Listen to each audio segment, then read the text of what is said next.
सड़क के किनारे कोई वाहन खड़ा नहीं होगा। सड़क स्टंट करने की जगह नहीं है। हर एक माफिया की कमर तोड़ डाली। अवैध स्टैंड तो हम हर हाल में हटा दें।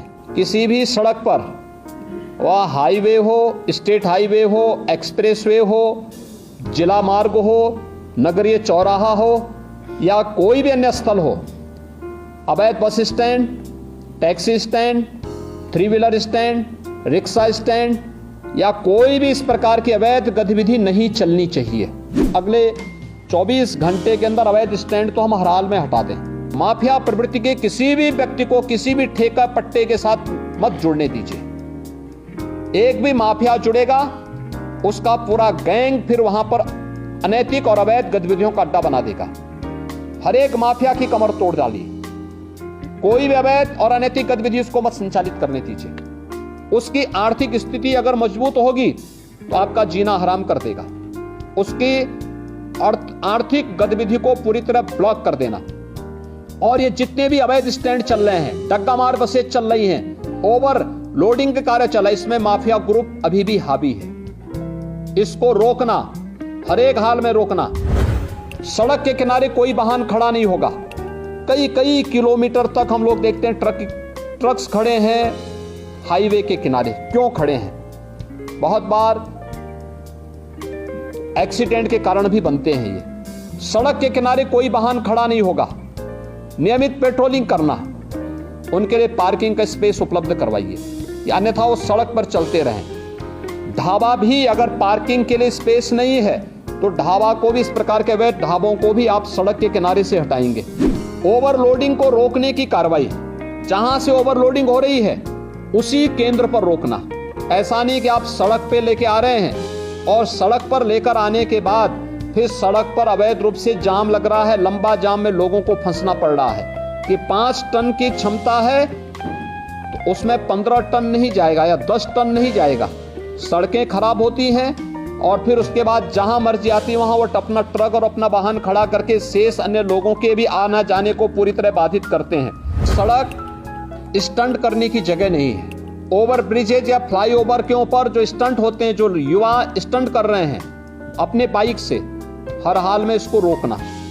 बाइक से चल रहे हैं तो हेलमेट अनिवार्य करने की आवश्यकता है, बताने की आवश्यकता। 1 सप्ताह अवेयरनेस के कार्यक्रम चलाइए।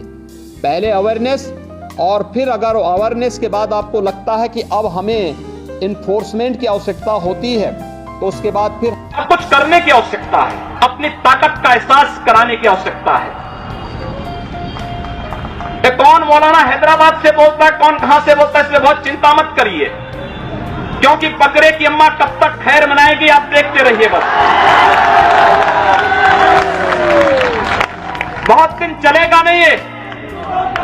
उन सबको मालूम है कि आने वाला समय और आने वाला दिशा क्या होने जा रही है।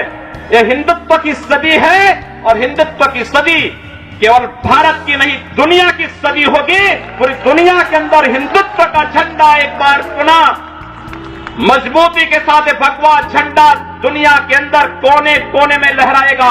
उसके अनुसार एक बार पुरुषार्थ किए जाने की आवश्यकता है। हिंदू कभी निराशावादी नहीं हो सकता है, कभी नहीं। दुनिया के अंदर तमाम संस्कृतियां मिट गई, तमाम परंपराएं मिट गई, सब कुछ नष्ट हो गया, कोई पूछने वाला नहीं, इतिहास में नाम शेष हो गए। लेकिन इतनी विपत्तियों के बावजूद, हजारों हमलों को झेलने के बावजूद, तमाम षड्यंत्रों के बावजूद, अंदर और बाहर दोनों से हमलों को जूझते हुए भी अगर सनातन हिंदू धर्म मजबूती के साथ खड़ा है तो वह किसी के बल पर नहीं, इस जनता की ताकत के बल पर है। और जब तक आस्था सनातन हिंदू धर्म के प्रति आप सबकी बनी रहेगी, भारत माता के प्रति आपकी बनी रहेगी, दुनिया की कोई ताकत आपका बाल बांका नहीं कर पाएगा। हमें किसी ओबामा से सर्टिफिकेट की आवश्यकता नहीं। हिंदुत्व पर जो प्रहार करेगा उसको महाप्रलय को स्वयं आमंत्रित कर देगा, उस महाप्रलय की चपेट में स्वयं भी आएगा। इस बारे में किसी को कोई गलतफहमी नहीं होनी चाहिए। और इसलिए बंधुओं, आप सबका मैं आह्वान करूंगा। बहराइच में महाराज सुहेलदेव पासी के सामने लोग लड़ने के लिए आए थे, मात्र 2 लोग बचे थे, सब के सब मार डाले गए थे। और 1971 में 95,000 पाकिस्तानी कायरों को किस तरीके से मुर्गा बना करके नाक रगड़ने के लिए मजबूर कर दिया गया था भारत के बहादुर जवानों के द्वारा। और अगर इसके बाद भी आंखें नहीं खुलती हैं तो एक बार पुनः देख ले अपनी ताकत को।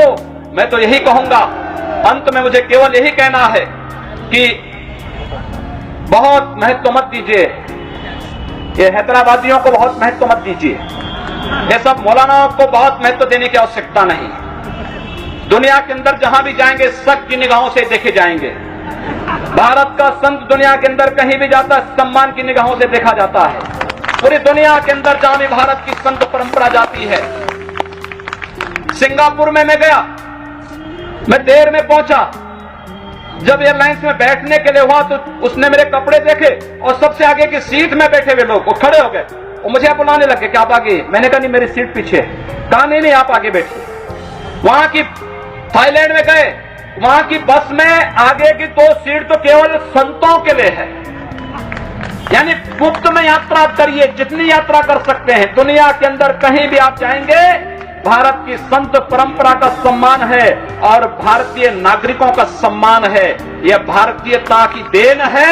ओबामा जी, इसके लिए किसी से हम लोगों को सर्टिफिकेट लेने की आवश्यकता नहीं।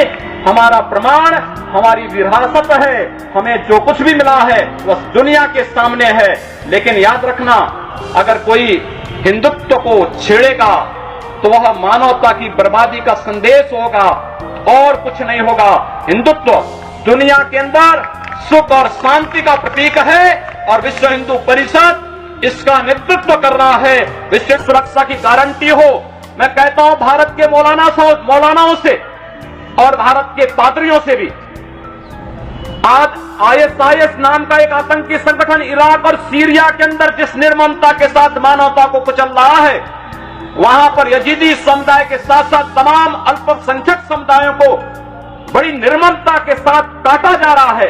और यही नहीं, शिया मुसलमानों को भी मारा जा रहा है, उसी बर्बरता के साथ काटा जा रहा है। भारत के सब मौलाना मुंह बंद किए हुए हैं, क्योंकि इनको लगता है कि अगर ISIS के खिलाफ बोलेंगे तो वह एक प्रकार से इस्लाम के खिलाफ वक्तव्य होगा। क्या इस्लाम का स्वरूप या बर्बर स्वरूप है इस्लाम का? हम आखिर साबित क्या करना चाहते हैं? जब पाकिस्तान के अंदर वहां पर धर्मांतरण की गतिविधियों में लिप्त पादरियों की निर्मम हत्या होती है तो ओबामा कुछ नहीं बोलते, तब ब्रिटेन कुछ नहीं बोलता, तब ऑस्ट्रेलिया कुछ नहीं बोलता, तब दुनिया के अंदर वेटिकन सिटी से कोई आवाज नहीं निकलती है। मैं एक दिन पढ़ रहा था मक्का के बारे में, सऊदी अरब के इस पवित्र शहर के बारे में। कहा जाता है कि मक्का में कोई गैर इस्लामिक नहीं जा सकता, कोई गैर मुसलमान वहां नहीं जा सकता। वेटिकन सिटी के बारे में पढ़ रहा था, वहां गैर ईसाई नहीं जा सकता। लेकिन काशी हिंदुओं की सांस्कृतिक राजधानी है, धार्मिक नगरी है, काशी के अंदर सब लोग आ सकते हैं। अब उदार कौन है? यानी हमारी काशी में सब लोग आ सकते हैं, ऊंची ऊंची मीनारें बना सकते हैं, मीनारों से चिल्ला सकते हैं, तो भी हम पर आवाज, तब भी हम पर आरोप लगते हैं। लेकिन सऊदी अरब में, मक्का मदीना में कोई दूसरा नहीं जा सकता, कोई नहीं जा सकता, कोई दूसरा गैर मुस्लिम नहीं जा सकता। वेटिकन सिटी में कोई गैर ईसाई नहीं जा सकता, लेकिन उन पर कोई आरोप नहीं लगता है, आरोप हम पर लगता है। आप उन सच्चाइयों को देखिए